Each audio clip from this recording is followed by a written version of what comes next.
ang inyong mga kamay. Umikot ng dahan-dahan. Ibuka ang iyong paa. Go.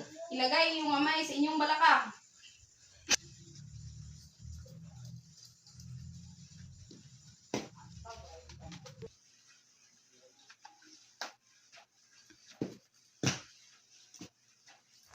Ikaw ay naaresto sa salang pagpatay.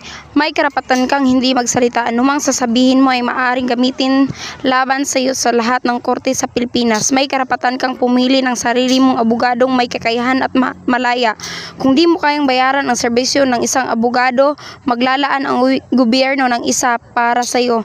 Naintindihan mo ba ang mga karapatang ito? Itaas ang iyong kamay. Ikot. Luhod. Ipatong mo ang iyong paa sa iyong kaliwang paa. Ilagay ang iyong kamay sa iyong balakang.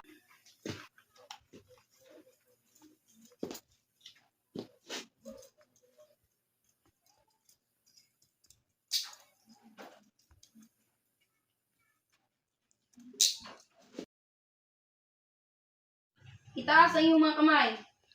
Umikot ng dahan-dahan. Lumuhod at lumapa.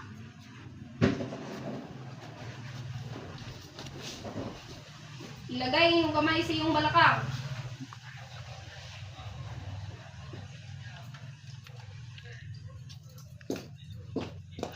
Go.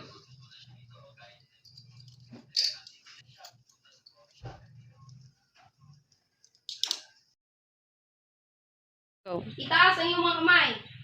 Ikot ng dahan-dahan. Ihiwalay ang iyong paa. Lumapit ka sa pader.